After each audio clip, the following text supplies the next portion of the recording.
Halo semua, perkenalkan nama saya Putri Ganesila Neno. Saya mahasiswa dari Prodi PGSD, Fakultas Keguruan dan Ilmu Pendidikan, Universitas Nusa Cendana Kupang. Saya dari semester 3 kelas D. Pada video kali ini, saya buat untuk memenuhi tugas resume saya dari mata kuliah Pendidikan di PSSD dengan materi Transformasi guru sekolah dasar sebagai penggerak kemajuan pendidikan dasar di era revolusi industri 4.0. Selamat menyaksikan. Bye-bye. Transformasi guru sekolah dasar sebagai penggerak kemajuan pendidikan dasar di era revolusi industri 4.0. Yang pertama, revolusi industri 1.0, di mana proses yang dimulai dengan ditemukannya lalu digunakannya mesin uap dalam proses produksi barang. Yang kedua, revolusi industri 2.0. Dalam produksi ini memang sudah menggunakan mesin tenaga otot, sudah digantikan oleh mesin uap, dan kini tenaga uap mulai digantikan dengan tenaga listrik. Yang ketiga, revolusi industri 3.0, di mana pada revolusi industri 3.0 ini ditandai dengan adanya mesin yang bergerak dengan berpikir secara otomatis, yaitu komputer dan robot. Dan yang keempat, revolusi industri 4.0, di mana pada industri 4.0 ini perubahan mendasar juga menggunakan komputer dan robot. Selanjutnya, guru itu siapa? Guru bukan profesi yang biasa-biasa saja, karena di dalam diri seorang guru itu ada panggilan jiwa, pengabdian, dedikasi, dan ada sebuah tanggung jawab besar sebagai pembentuk karakter generasi penerus bangsa. Yang berikut kompetensi guru profesional. Yang pertama itu kepribadian. Yang pertama kompetensi kepribadian, di mana kompetensi kepribadian ini berkaitan dengan karakter guru.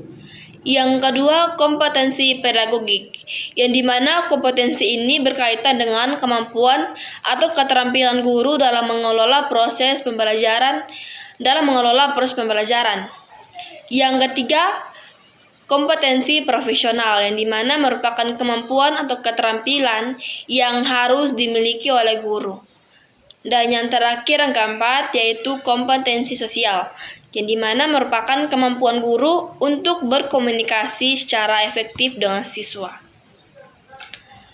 Selanjutnya, profil pelajar Pancasila, yaitu beriman, bertakwa kepada Tuhan Yang Maha Esa, dan berakhlak mulia, mandiri, bernalar kritis, berkebinekaan global, bergotong royong, dan juga kreatif. Nilai-nilai sebagai guru penggerak, yaitu yang pertama, berpihak kepada peserta didik. Yang kedua reflektif, yang ketiga kolaboratif, yang keempat mandiri, dan yang terakhir kelima inovatif. Selanjutnya, transformasi guru di era revolusi industri 4.0. Guru menjadi agen perubahan penting dalam menerapkan teknologi revolusi 4.0. Di dalam kelas, mereka harus mengasah keterampilan teknis dan non-teknis untuk memenuhi kebutuhan murid pada masa kini dan masa depan. Yang pertama, pendidikan inklusif, di mana meningkatkan kemampuan belajar siswa dalam memberikan bantuan personal. Dan teknologi pendidikan STEAM, yang dimana mengajarkan keterampilan dan ilmu terkait sains, teknologi, dan teknik dalam matematika. Yang ketiga, pendidikan kolaboratif, di mana bagaimana kita seorang guru maupun calon guru mengajarkan siswa untuk berkolaborasi, berkomunikasi, dan juga berpikir kritis. Selanjutnya, tantangan bagi guru di era revolusi industri 4.0. Yang pertama, tantangan aksesibilitas, di mana pemanfaatan teknologi dalam pembelajaran. Yang kedua, tantangan psikologis, yang di mana merasa cemas dan ragu dalam memanfaatkan teknologi dalam pembelajaran.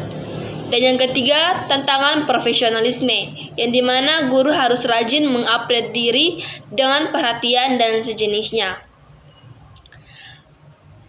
Industri 4.0 ini telah mengubah dunia secara radikal dan tidak ada lagi di jalan kembali di era ini, dan guru perlu mempersiapkan diri mereka dan memberikan kesempatan untuk belajar dan berkembang.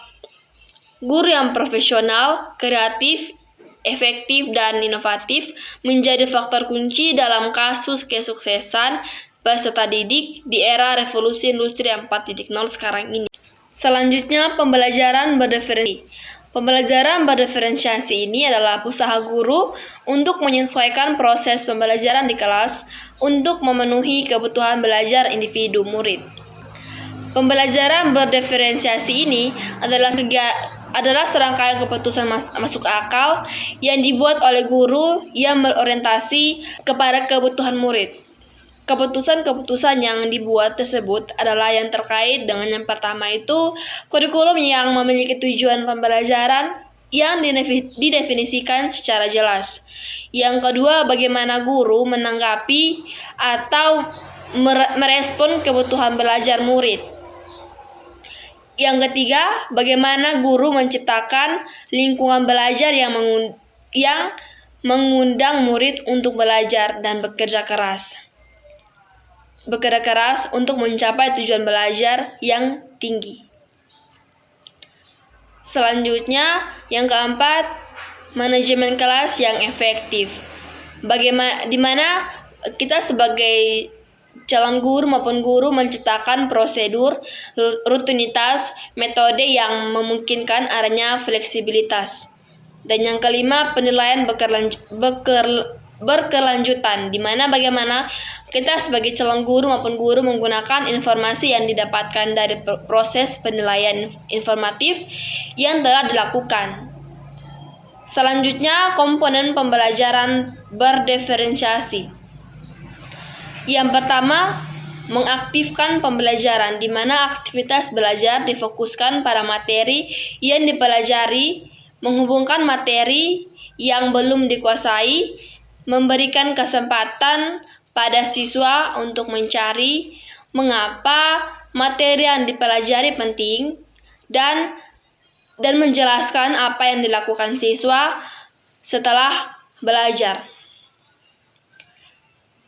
Yang kedua, kegiatan belajar, yang dimana melibatkan kegiatan pembelajaran yang sebenarnya seperti pemodelan, latihan, demonstrasi, atau game pendidikan. Yang ketiga, kegiatan pengelompokan, baik kegiatan belajar individu maupun kelompok, harus direncanakan sebagai bagian dari proses pembelajaran berdiferensiasi ini. Sekian pemateri dari saya. Terima kasih. Bye-bye.